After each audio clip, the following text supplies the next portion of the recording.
મિત્રો આપણે આજે હવે આવી ગયા જીરા માટો મારવા તમને બતાવીએ હવાનો નજારો તો એવું મસ્ત હે કાટું કાટું તો આવું આવી ગયું અત્યારે આવું થઈ ગયું જીરું જો આનું શું કહેવાય આ જીરું આવું થઈ ગયું જીરું પાકવાની તૈયારી છે પાકી જાય પછી ઉપાડી લેવાનું આમ હજુ ખર રહી ગયું છે ઈ ખર નહીં નડે કેમ કે નાનું નાનું હોય એટલે વાંધો નહીં આવે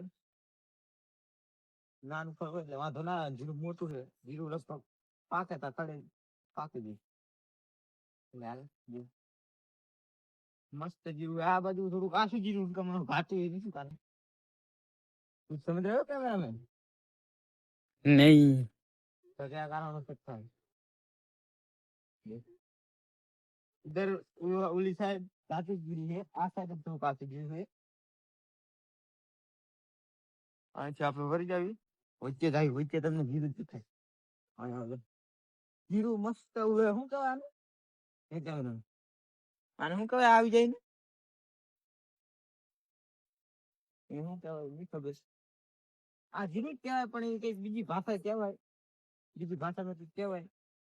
નહીં ખબર અને જીરાની એક ખાસિયત જીરું વાવું ને તો તમારે ચારા હે ને નાના નાના કહેવા પડે કેમ કે મોટા ચારા કરો ને આગળ જીરું ભરી જાય જીરાને બહુ પાણી ના પોવાય જીરાની જેમ બને ને એ ઝાકર આવે ને ઝાકર એટલે હવે માં ઓલો ઉમેર કરે ને આવી આવે ને તો જીરું સારું ટાઈટ જેથી જીમ પડે ને એ જીરું જલ્દી થાય એટલે ટાઈટ ના પડે તો જીરાની પથ્થર રગડી જાય એટલે ટાઈટ પડવી જરૂરી છે આપણે ટાઈટ વાય તો હાલે જીરાને વાવી જ જોઈએ આ જીરાનો ભાવ તો અત્યારે ઘણો છે પણ હમણાં પાકે એટલે બઈ જાય છે નહીં ખબર પડતી મોદી સાહેબ ને વિનંતી કરવી પડશે ભાવ થોડા વધારો નથી ખેડૂત નું નહીં ભેગું થતું એટલે ભાવ વધારવા જરૂરી શું કેવું તમે સાચી વાત છે સરકાર ભાવ જ નહીં વધારતું હવે આ બધું શેઠે આપણો શેઠો આડો આડો શેઠો આ જો લાકડા કેવા જો લાકડા જો અહીંથી લાકડા લઈ જવાના અહીંયા સુલે બારવા તાપ બાપ કરે ને ત્યારે શિયાળો હોય ને એટલે તાપ કરવો પડે શરદી બધી થઈ જાય અહીંથી આમ થી રૂયા સુધી આ ખેતર આવડું આ લગભગ કેટલા વીઘા હે તમે 10 વીઘા હે 10 વીઘામાં કુલ 4 વાવેતર છે 4 જો એક છે આ ધાણા થઈ ગયા તો હારા નક્કી ધાણા એક આ જીરું થઈ ગયું છે આ ચાહતીઓ છે અને ઉલકા વાઈ છે ચીકુડી એ ઢોરા માટે અમારે એક ભેંસ છે એક પાડી છે એક વાસડો છે અને ગા છે 4 છે લઈની માટે જો સ્પેશિયલ અહીંયા 4-5 રહ્યા ને 4 વાયા ચીકુડી ના ખાવા માટે ગાય આપણે નાખવા ચીકુડી ગાય માટે જો આ ચાહતીઓ હોય આ બધો આ વાજ નહીં કહું અત્યારે ચાહતીઓ પૂરા વાજ દીધા જેવા તમારે આ જો એક નંબર છે હવે એટલે ખવડાવી દીધું એટલો એટલે ઉઈ જવાય ખવડાવી દીધું ભેગો કરીને હતા અને આ આપડી કુંડી દેખો કુંડી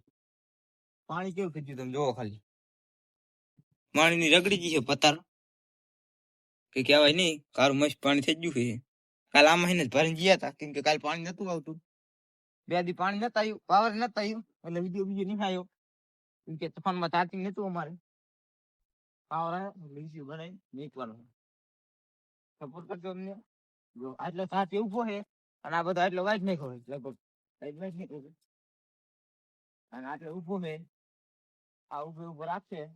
જેમ ખવડાવે મેં તો પૂરો વાટીને ખવડાવી દેવાનું એટલે હાલ સાચો એકદમ પડી ગયો તો ઓલો વરસાદ આવ્યો હતો ને પવન આવ્યો તો નુકસાન થયું હતું એ મેં વિડીયો મેક દઈશું તમે જોઈ લેજો એવું નુકસાન હતું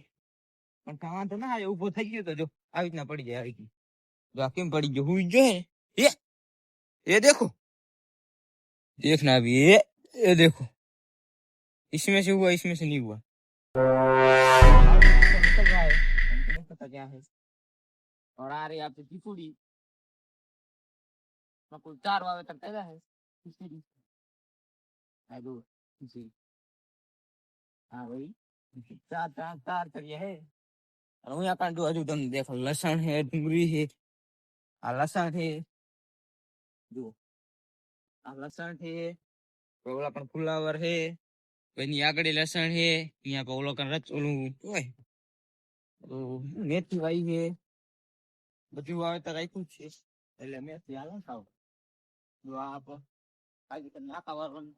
સાધન પાવડો પાવડો ફાવડા ફાવડા કોઈ ફાવડા બોલે જતા પાવડો જ કહેવાય. અને આ है बासाली काटવાનું तो इसमें कुछ हो गया है देखो, इसमें दिखाओ अंदर दिखाओ कैसे हो गया देखो पूरा गहराई गहरी देखो. આયાથી આયા આપણે નરી ગોઠવી દેવાની અને એમાં બાસાલી ભરીને આ કોક ચાલુ કરો આમ ટીપુ ટીપુ ટીપુ ટીપુ પડ્યા રાખે. અને આ છે આપડી મોટર નો હીરું. આ પાણી આવે એક ડાબલું ઉલાકાણી છે અહીંયા દેખાડશું તમને. એક ડાબલું ઉલાકાણી છે અને ગાડીઓ બે છે. તો આજના વિડીયોમાં એટલું જ. આપણે મળીએ બીજા બ્લોગમાં. લાઈક કરો, શેર કરો और સપોર્ટ કરો. નમસ્તે.